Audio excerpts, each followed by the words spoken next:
Hello बच्चों, क्या हाल चाल और सब बढ़िया। तो आज हम करने वाले हैं बच्चों हिस्ट्री का chapter number 8 the making of the national movement 1870s and 1947 के बारे में हम समझने वाले हैं।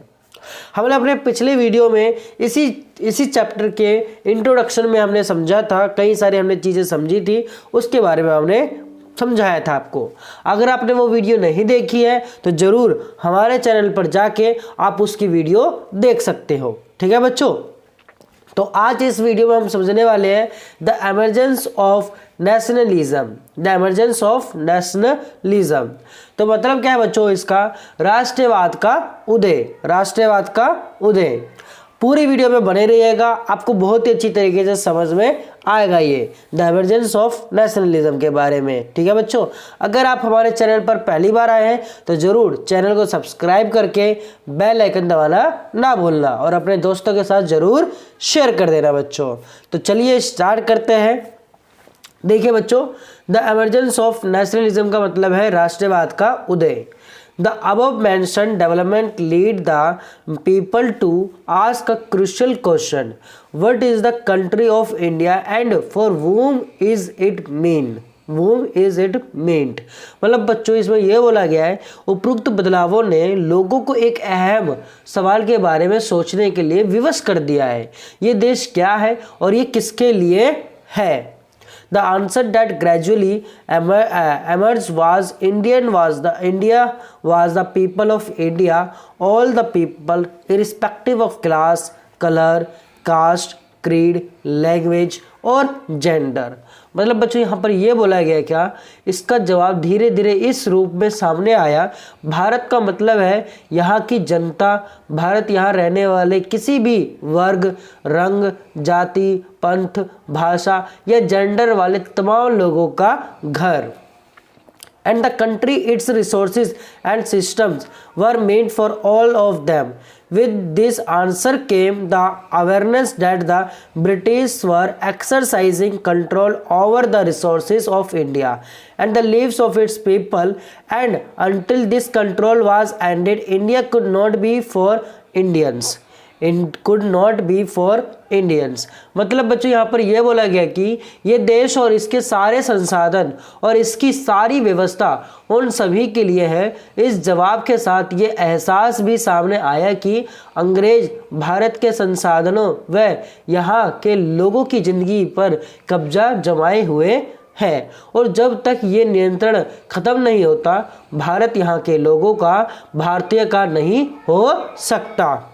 This conscience began to be clearly stated by the political associations formed after 1850, especially those that came into being in the 1870s and 1880s. Most of these were led by English educated professionals such as lawyers. The more important ones were the Pune Sarvajanik Sabha, the Indian Association, the Madras Mahajan Sabha, the Bombay Presidency Association and of course the Indian National Congress. The Indian National Congress मतलब बच्चों यहाँ पर यह बोला गया है कि ये चेतना 1850 के बाद बने राजनीतिक संगठनों में साफ दिखाई देने लगी थी। 1870 और 1880 के दशकों में बने राजनीतिक संगठनों में ये चेतना और गहरी हो चुकी थी। इनमें से ज़्यादातर संगठनों की बागडोर वकील आदि अंग्रेजी शिक्षित पेशेवरों के हाथों में थी।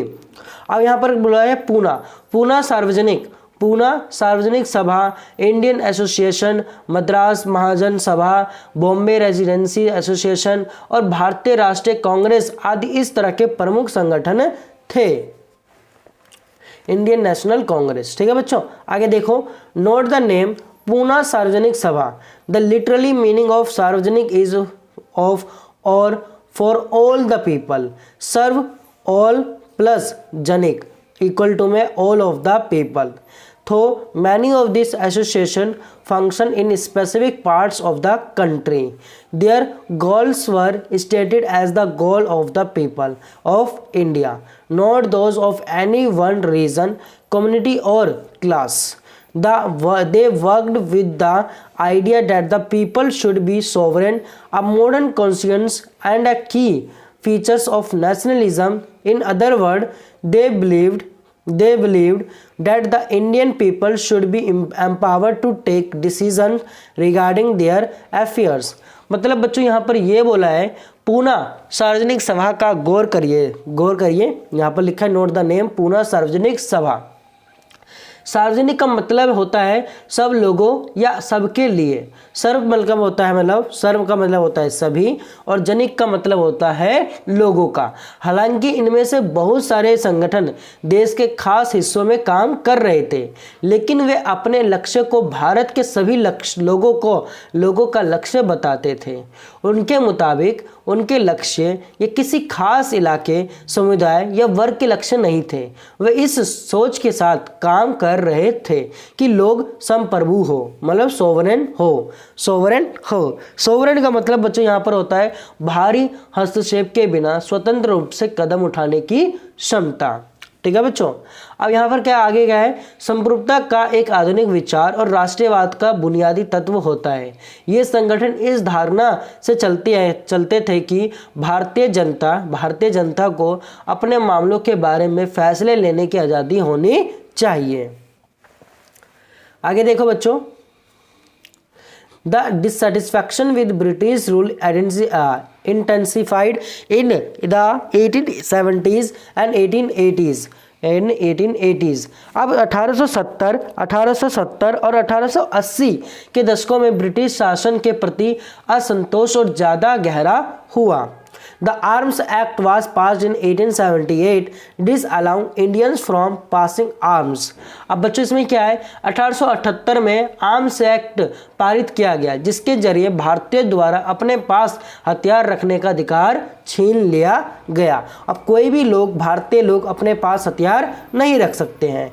इन the same year the vernacular press act was also enacted in an effort to silence those who were critically of the government. मतलब बच्चों इसमें यह बोला गया कि उसी साल वर्नाकुलर प्रेस एक्ट भी पारित किया गया, जिससे सरकार की आलोचना करने वालों को चुप कराया जा सके। ठीक है बच्चों, चुप कराया जा सके। The act allowed the government to confiscate the assets of newspapers, including their printing presses, if the newspaper published anything that was found objectionable. In 1883, there was a furor over the attempt by the government to introduce the Ilbert Bill.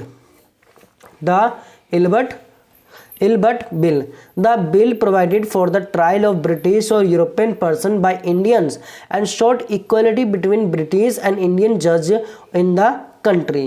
मतलब बच्चों यहाँ पर ये बोला गया है बच्चों कि इस कानून में प्रावधान था कि अगर किसी अखबार मतलब न्यूज़पेपर में कोई आपत्तिजनक चीज़ छपती है, मतलब बच्चों सरकार के विरुद्ध कोई भी चीज़ें छपती है, उसके ऊपर ऑब्जेक्शनेबल चीज़ छपती है, तो सरकार उसकी प्रिंटिंग प्रेस सहित सारी संपत्ति को जब्त कर सकती है। 1833 में सरकार ने इल्बर्ट बिल लागू करने का प्रयास किया। कौन सा बिल बच्चों? इल्बर्ट बिल पारित करने का प्रयास किया। इसको लेकर काफ़ी हंगामा हुआ। इस विधेयक में प्रावधान किया गया था कि भारतीय न्यायाधीश भी ब्रिटिश या यूरोपीय व्यक्तियों पर मुकदमे चला सकते हैं, ताकि भारत में काम करने वाले अंग्रेज और भारतीय न्यायाधीशों के बीच समानता स्थापित की जा सके बच्चों। ठीक है, अब जब अंग्रेजों के विरोध की वजह से सरकार ने ये विधेयक वापस ले लिया, तो भारतीयों ने इस बात का काफ़ी विरोध भी किया बच्चों। ठीक है बच्चों, आगे देखो।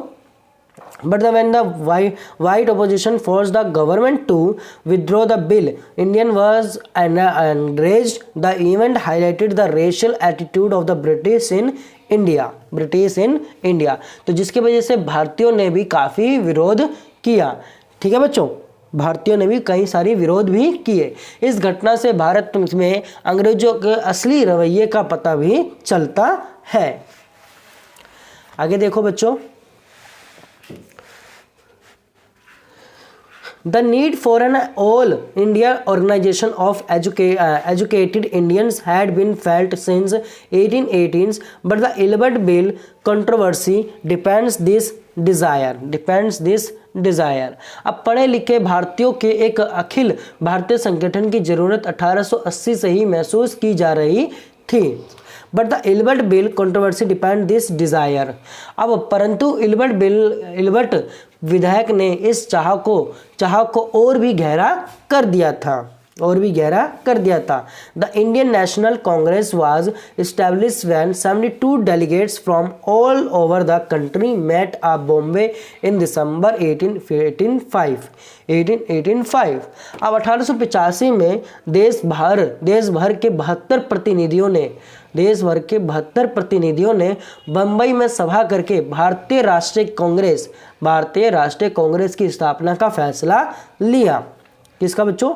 इंडियन नेशनल कांग्रेस का।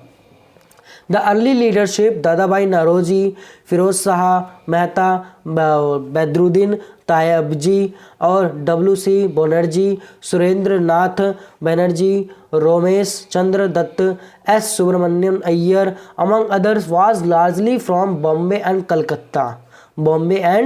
कलकत्ता।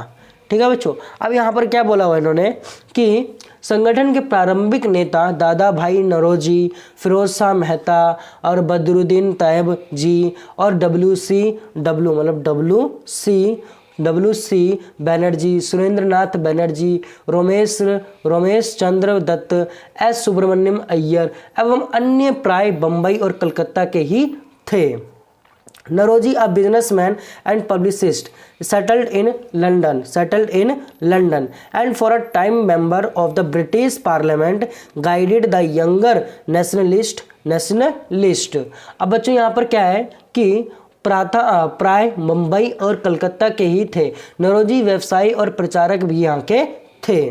ठीक है बच्चों, प्रचारक भी थे। वे लंदन में रहते थे और कुछ समय के लिए ब्रिटिश संसद के सदस्य भी रहे। A retired British official A.O. Hume also played a part in bringing Indians from the various regions together। अब बच्चों यहाँ पर ये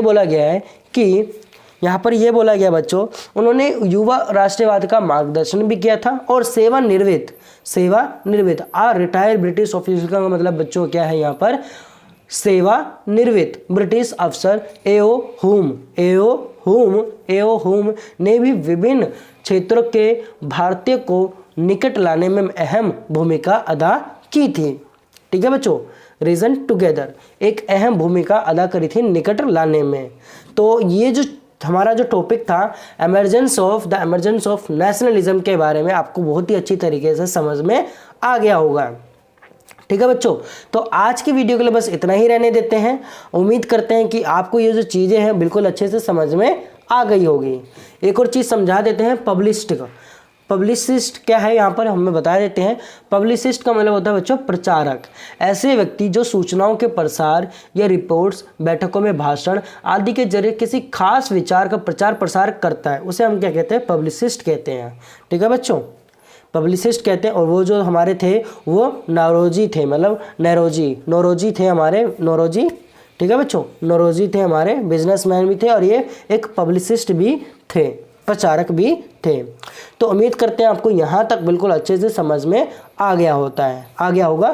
ठीक है बच्चों, अगर आपको अच्छे तरीके से समझ में आ गया है तो ज़रूर हमारे चैनल को सब्सक्राइब कर देना, बेल आइकन दबा देना और हाँ, अपने दोस्तों के साथ ज़रूर शेयर कर देना। इस वीडियो में अगर कोई भी दिक्कत आती है तो ज़रूर हमें कमेंट करके बताइएगा। अगर आपको अच्छे से समझ में आ गया है तो ज़रूर हमें कमेंट करके बताइएगा कि हमें समझ में सर जी आ गया है। ठीक है बच्चों, तो मिलते हैं अपने अगली वीडियो में।